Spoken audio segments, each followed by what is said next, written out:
Katolik saya. Tuh, dia Katolik. Tapi kan Aisyah booming. Booming. Iya. Hafal lagi.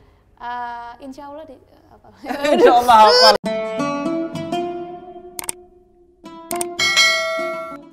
Aisyah, romantisnya cintamu dengan Nabi, dengan Rasulullah kau pernah main lari-lari, selalu bersama hingga ujung waktu kau di samping Rasulullah.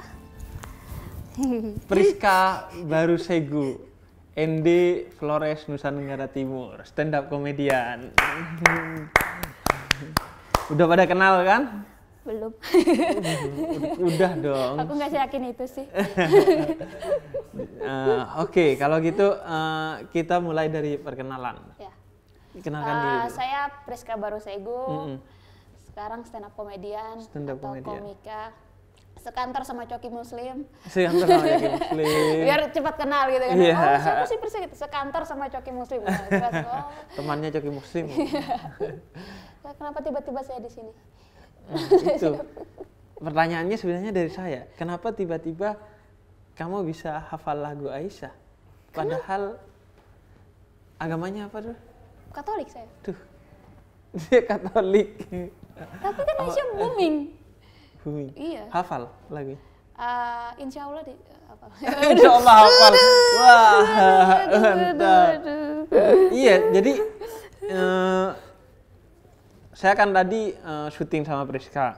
Priska jadi host buat acara Bincang Ramadan. Itu udah surprise gitu.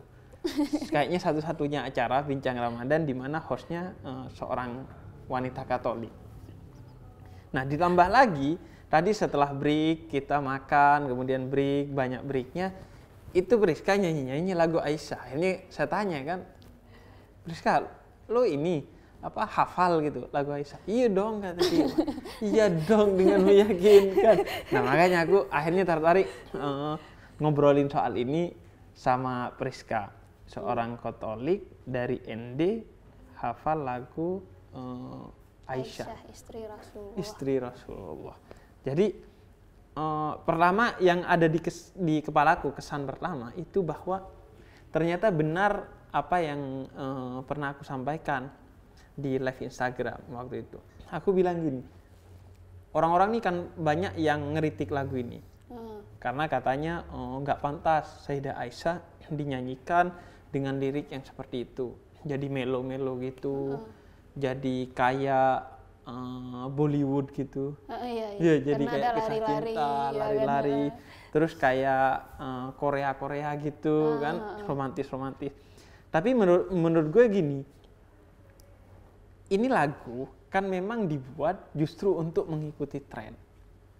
Trennya kan orang lagi romantisnya gitu, anak muda milenial, dan memang segmennya buat milenial. Yeah. Karena itu juga diboomingkan di YouTube gitu. Trending banyak banget. Trendingnya bahkan 13 trending Indonesia waktu itu semua isinya cover lagu Aisyah. Nah, segmennya memang buat generasi yang seperti itu, ya memang dan ternyata kan memang kita lihat efektivitasnya gitu. Jangankan yang milenial Muslim, yang Katolik seperti Priska aja sampai hafal gitu loh. Itu kan menunjukkan memang apanya yang disuka Priska? Saya pertama itu memang lagu ini kan pas booming di Indonesia, memang semua lagu gitu kan. Kalau booming bakalan kedengeran di mana-mana. Yeah. Ya kan, saya ke Alfamart, saya ke Indomaret itu semuanya yang kedengeran, dan itu kayak kesimpan gitu di otak. Yeah. Pulang pertama saya nggak tahu dong lagu itu kayak gimana-gimananya. Jadi cuman kayak yang lagi ngapa-ngapain kayak Aisyah gitu-gitu kan. Terus lama-lama kalau ketemu teman, terus teman yang kayak yang kok tahu lagu itu? Iya kan lagi ini. Nah, kepo dong sampai yang semuanya lagu itu, oh ternyata ini cerita istrinya Nabi Muhammad gitu kan. Akhirnya sampai sekepo itu, cari di Google dan lain sebagainya, istri Nabi Muhammad Aisyah. Kukira ada fotonya gitu kan, pengen lihat ya kan, kayak gimana sih ini Aisyah ini gimana sih kan orangnya? Cantik gitu kan, kepo. Ternyata yang keluar 11 istri Nabi Muhammad. Dan saya baca semuanya. Jadi tahu kalau Nabi Muhammad istrinya ternyata 11, Aisyah istri kedua, istri pertamanya Khadijah, gitu-gitu, jadi tahu semuanya. Hanya gara-gara lagu Aisyahnya doang. Makanya, karena lagu Aisyah. Jadi saya lihat efektif banget kan sebagai dakwah. minimal memperkenalkan ke, ke Priska tentang ternyata Nabi Muhammad itu punya istri seperti Sayyidah Aisyah yang cantik, yang lucu gitu, iya, dia lucu, yang manja, romantis. Kemudian juga tadi Priska juga cerita ternyata Nabi Muhammad romantis ya. Iya. Padahal sebelumnya mengiranya. Kirain kan kalau cerita Nabi Muhammad, apalagi kan kalau Nabi Muhammad tuh nggak pernah ada mukanya kan, yang kayak kalau di gambar-gambar gitu cuma cahaya doang gitu. Jadi yang pikir dia pemimpin agama dan maksudnya berwibawa sudah pasti, cuman mungkin serius aja gitu bawaannya gitu kan, kayak serius atau kayak misalnya lihat orang cuman yang sini kamu atau apa gitu, kayak mungkin senyum juga mungkin seadanya yang ada di benak kita gitu. Tapi pas dilihat itu Nabi juga main lari-lari, nyubit hidung. Iya kan, masih manusiawi sekali. Iya, artinya romantis sekali dan itu keindahan gitu. Iya. Jadi aku tuh selalu bilang bahwa misalnya kenapa gue masuk ke YouTube gitu, karena gue bilang kalau narasi-narasi tentang Islam itu hanya disampaikan di artikel-artikel, disampaikan di khutbah-khutbah di masjid-masjid, ya gak akan sampai ke generasi milenial, apalagi generasi milenial non-muslim, ya gak kira sampai kalau bahasanya khutbah-khutbah, artikel-artikel. Makanya kata gue, kita tuh harus meluaskan jangkauan dakwah Islam, termasuk ke YouTube dan dengan bahasa-bahasa yang milenial. Kalau perlu medianya seperti tadi lagu gitu. Bahkan gue dari dulu nantang gitu. Bagi kalian yang menganggap musik itu haram karena musik digunakan untuk lagu-lagu yang maksiat, jangan mengharamkan. Justru ayo bikin musik yang isinya nilai-nilai positif, nilai-nilai dakwah gitu. Salah satunya ini menurut gue, dan segmennya memang karena milenial yang ngomongnya yang romantis-romantis gitu, Korea-Koreaan gitu, Bollywood-Bollywoodan gitu, dan efektif, dan justru dari mendengar itu orang akhirnya ingin lebih tahu gitu. Kayak Priska tadi justru membaca akhirnya kan, karena nggak akan berhenti di sana orang pasti penasaran gitu dari sana. Kemudian apalagi yang dibaca? Yang dikepoin. Iya, yang dikepoin. Kepo rumah tangganya Nabi lu saya, waduh, dosa nggak sih? Makanya. Sampai harus kepo 11 istrinya. Di situ sih saya selama ini mikir, mungkin karena di kita Yesus itu tidak nikah kan. Iya. Dan tidak nikah, dan dalam proses pengembalaannya dia tidak nikah, dia fokus ke umat. Mungkin ada sebagian orang yang masih berpikir kalau, kenapa sih dia istrinya banyak? Pertama yang ada di benak kita pasti nafsu nih, ya kan? Jomplang banget sama narasi Yesus dalam kekristenan. Iya kan, nah gitu kan, pasti kayak yang pasti orang kalau yang mau pasangannya banyak atau apa, pasti yang di otak kita pertama nafsu, ya kan, gitu kan. Nah tapi setelah saya baca itu, teman-teman kalian juga harus baca sendiri kisahnya itu. Kalau kita baca dari 11 istrinya, Nabi nikah itu menurut saya bukan karena nafsu, karena yang maksudnya yang setelah dia sama Khadijah, ini yang setahu saya yang saya baca ya, maaf kalau salah ya. Gak apa-apa, memang kalau salah ya masuk akal. Yang saya baca doang ini kan soalnya.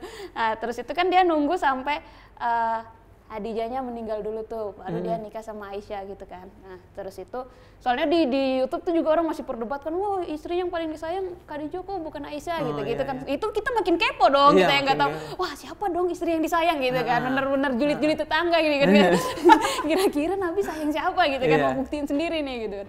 Akhirnya itu, terus itu kemudian di pernikahan setelahnya itu, kayaknya lebih banyak yang dinikahi malah janda-janda yang tua gitu kan.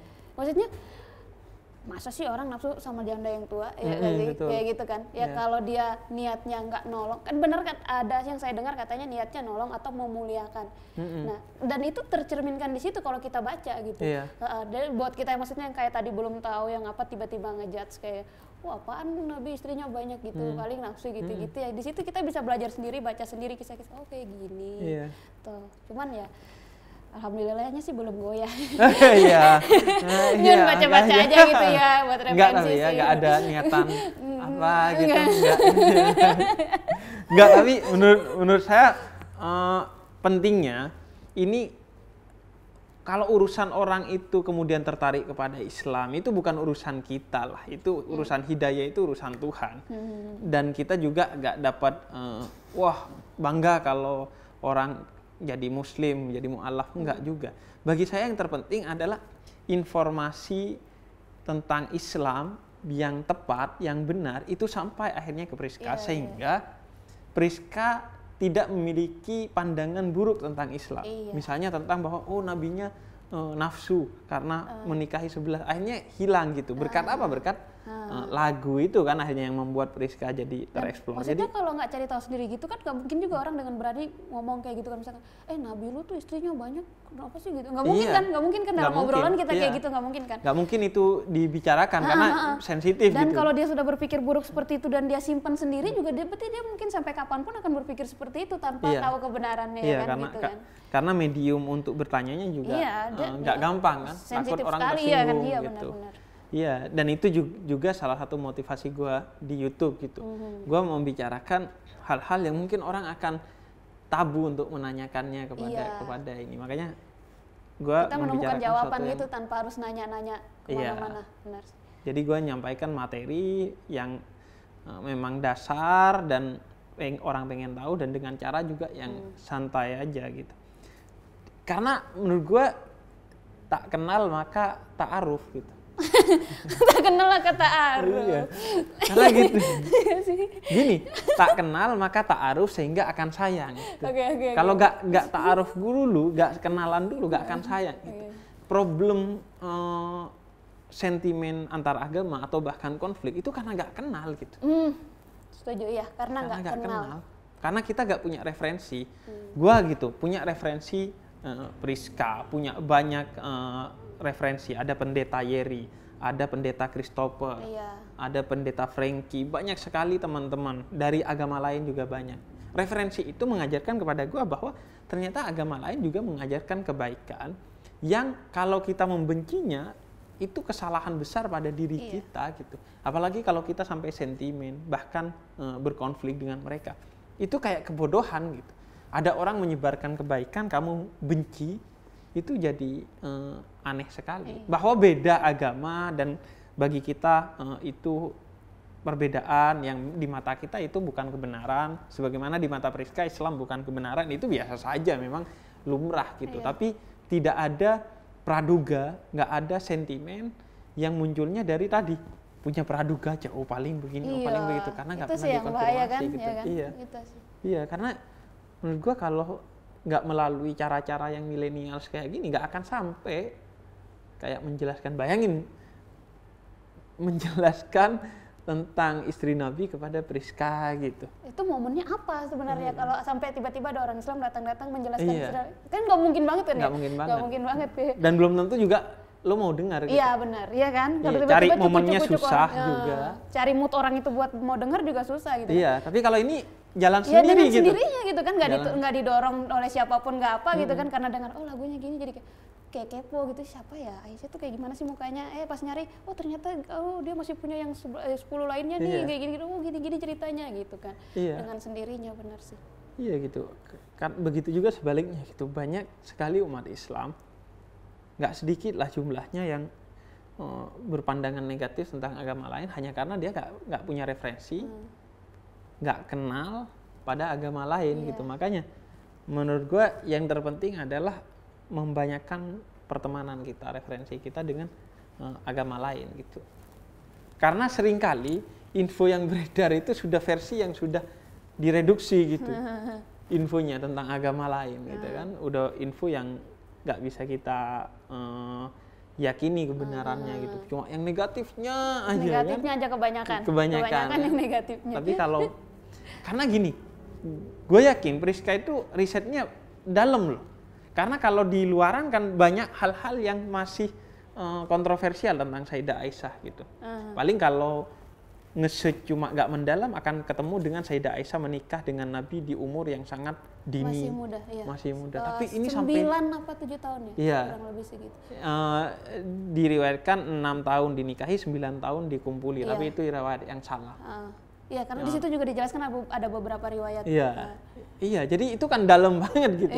Gak gampang gitu bikin orang punya mood begitu tentang agama lain gitu. Tapi agama lain loh, ngapain gitu kan dia? Ngapain gitu ya? Ngapain gitu? Maksudnya pengkhutbah. Karena karantina juga sebenarnya Habib. Makanya. Jadi bingung juga saya di kos ngapain belajar Islam. Gini, pengkhutbah untuk membuat Priska berada dalam posisi seperti ini 2 tahun juga belum tentu. Gue rasa ya, belum tentu gitu. Tapi ini bisa gitu. Artinya kan pertama bahwa pendekatan itu penting. Metode kita dalam menjelaskan kepada orang lain.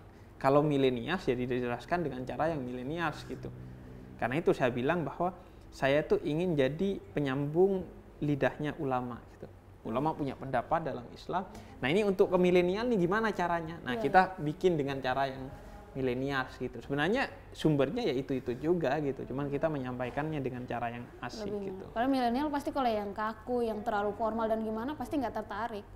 Iya. Yang kalau cuma khotbah yang ada orang berdiri di depan dia ngomong semua tentang kebenaran dan kita dengar aja kita pasti nggak tertarik. Jangankan yang beda agama, kita aja di masjid kalau pengkhotbahnya ini atau di gereja ya kalau pengkhotbahnya kaku ya malas juga dengerin. Saya jujur lebih senang dengar khotbah yang banyak lucunya sih. Maksudnya diselip-selipin apa gitu kan dia bisa. Kalau dia cuma ngomong kebenaran, emang sih semuanya benar, tapi maksudnya ngomong kebenaran gitu-gitu lama-lama kayak ngerasa kayak ada yang tidur, bahkan ngantuk gitu-gitu. Dia ngomongin sih kebenaran, tapi caranya itu nggak bener buat kita gitu. buat milenial gitu. Mungkin kalau orang-orang tua masih bisa menerima kan. Iya, makanya. Gila. Jadi serius tadi kaget betul. Makanya tadi nggak ada rencana bikin video ini kan? Ada, tiba-tiba. Iya, tiba-tiba. Ini juga kameranya juga bukan punya saya gitu. Karena mendadaknya kebetulan ketemu dan lagi nyanyi Aisyah dulu. Iya. Dan pas aku cerita Bilal, Habib juga lebih kaget. Nah iya, dia juga cerita Bilal. Dia nge-search sampai nyasar ke Bilal. Kalau Bilal saya taunya dari kecil malah. Dari kecil? Saya beli buku di bazar itu. Nggak tahu kenapa saya tertariknya beli buku itu. Beli buku di bazar? Iya, jadi kayak di bazar buku gitu, biasa dulu datang ke sekolah-sekolahan gitu. Saya tuh tertarik dengan judulnya. Di situ kan kayak Bilal, terus gambarnya dia lagi berbaring di pasir gitu sih. Pokoknya Bilal orang yang pertama mengumandangkan azan. Nah di situ saya langsung, memang saya dari kecil memang suka tertarik sama si aneh sih. Itu SD dan itu saya. Kulit hitam juga. Iya gitu kan. Dan saya pas baca ceritanya, oh orang pertama yang mengumandangkan azan. Di situ tuh yang karena waktu saya masih kecil SD, jadi yang saya pikir tuh gini, yang azan-azan yang sering saya dengarkan itu kan bunyinya sangat menggelegar gitu kan, kayak semua orang jadi bisa dengar. Nah saya tuh kayak bingung, ini orang kan dulu belum ada toa, gimana caranya dia azan sampai orang-orang tuh bisa dengar. Dari situ tuh saya bilang, ini orang pasti suaranya besar gitu. Itu muncul pertanyaan gitu. Kayak ini orang suaranya sebagus apa sih, sebesar apa sih sampai semua orang bisa dengar suaranya pas azan gitu kan. Dan saya itu baca sampai nangis gara-gara dia diperbudak, itu sedih sekali cerita hidupnya kan. Dia jual sana, jual sini gitu-gitu. Akhirnya dibebaskan, tapi meninggalnya juga kalau di kita di Katolik namanya martir sih. Meninggal demi agama gitu, dia disiksa habis-habisan sih dia. Di sini disebutnya kalau di Islam syahid gitu. Martir itu. Iya, jadi dia meninggalnya juga dengan untuk disiksa Allah gitu. Dengan keadaan yang seperti itu, disiksa, berperang dan lain sebagainya.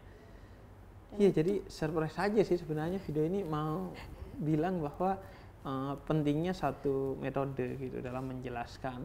Sebagaimana kita juga merasakan sendiri-sendiri lah, kita tentang agama lain juga itu merasa sangat jauh gitu. Kita tentang agama sendiri aja belum tentu hatam, belum tentu tahu semuanya, apalagi mau belajar agama lain gitu. Benar. Jadi kalau memang nggak benar-benar pendekatannya tuh menarik, menurut gua akan susah sih. Karena itu oke bahwa lagu itu menjelaskan aspek yang milenials tentang Sayyidah Aisyah, perlu aspek-aspek lain. Ya udah, caranya adalah dengan memikirkan caranya bagaimana menjelaskan aspek-aspek yang mendalam itu tentang Sayyidah Aisyah. Next, ini pintu masuknya aja sih lagu-lagu. Karena seringkali orang tuh ngeremehin hal-hal yang seperti ini, padahal ini penting gitu. Karena gue mikirnya gini, Priska, kita tuh gak pernah tahu jalur pikir orang. Kita mikir, wah ini udah keren nih omongan kita. Padahal orang biasa aja dengerinnya, kan kita nggak tahu kan. Jadi memang harus berbagai pendekatan gitu dilakukan. Dan utamanya niatnya bukan untuk, wah mau mengislamkan, mau mu'alafkan dan lain sebagainya. Niatnya adalah untuk memberikan informasi tentang agama kita sehingga muncul kesepahaman dan saling mencintai di tengah perbedaan agama gitu. Kalau lagu sih sangat efektif menurut saya. Lagu? Iya, karena sebelum ini kayak ada lagu Rukun Islam, ada 5 perkaranya. Kan kenapa sampai kita tahu ya, karena dengar lagu kan. Iya. Rukun Islam ada 5 perkaranya, naik haji bagi yang mampu gitu-gitu sampai ya nggak semua kita hafal, tapi kita tahu oh ini masuknya Rukun Islam, kalau ini masuknya apa gitu-gitu. Iya, karena kalau dari kita sih lebih ke ya gitu. Namanya orang kalau dengar lagu kan apalagi kalau langsung nyantol di otaknya pasti diinget gitu kan. Saya sih lebih ke situ. Nah, akhirnya jadi penasaran. Kayaknya karena itu juga para pendakwa Islam pertama, Wali Songo itu pakai lagu-lagu gitu untuk menyebarkan Islam. Pakai lagu. Emang dan gampang diingat sih menurut saya. Kayak gampang gitu. Ini apa? Cekat di pikiran kita gitu. Dan seringkali sebagian umat Islam itu marah-marah pada lagu, pada film. Hati-hati, itu film, itu lagu menyebabkan kita tersesat. Karena lagu dan film itu efektif untuk menyesatkan kita. Itu bagian dari agenda dakwah kebudayaan. Kalau sudah tahu efektif, kenapa Anda gak melakukan juga yang seperti itu? Ya? Kok malah mau menutup diri dari itu? Bikin yang serupa dong, kan itu sudah efektif. Itu sih. Soalnya zaman juga udah beda. Zaman udah beda sih. Jadi ya memang harus ada yang kayak gitu sih. Iya, itu sih cuma mau menyampaikan surprise-nya ke menjawab kebingungan Habib tadi ya pertama dengar gitu.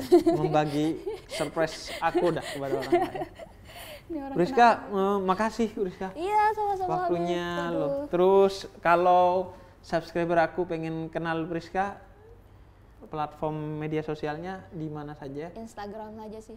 Instagram aja. Iya. Apa namanya? Priska Barusegu. Priska Barusegu. Nanti aku cantumin juga di bawah. Jangan marah-marah ya. Tiba-tiba di DM, kenapa kamu gini dulu? Tadi kamu nyanyinya falus, aduh ada apa gitu kan kayaknya. Enggak sih, justru Priska host di program Bincang Ramadan aku. Dan dia tahu banyak tentang Islam loh. Dan karena itu bagi saya ya orang-orang kayak Priska ini yang membuat kesepahaman itu terbangun gitu. Kalau sama-sama paham, dan yang terpenting kalau nggak paham itu harus husnudon, harus positive thinking. Karena agama itu nggak ada yang dibuat untuk kerusuhan, itu nggak ada. Benar. Jadi kepada semua agama harus belajar agar paham sehingga kita tidak salah paham, atau kalau nggak mau belajar ya udah positive thinking. Jangan suudzon dulu. Iya, benar. Memang harus husnudon, karena nggak ada agama yang dibuat untuk kepentingan negatif, kerusuhan tuh, propaganda tuh nggak ada. Benar. Semua diciptakan untuk kebaikan. Terima kasih Priska sekali lagi. Oke, itu silahkan diambil hikmahnya sendiri-sendiri. Assalamualaikum warahmatullahi wabarakatuh. Waalaikumsalam. Shalom.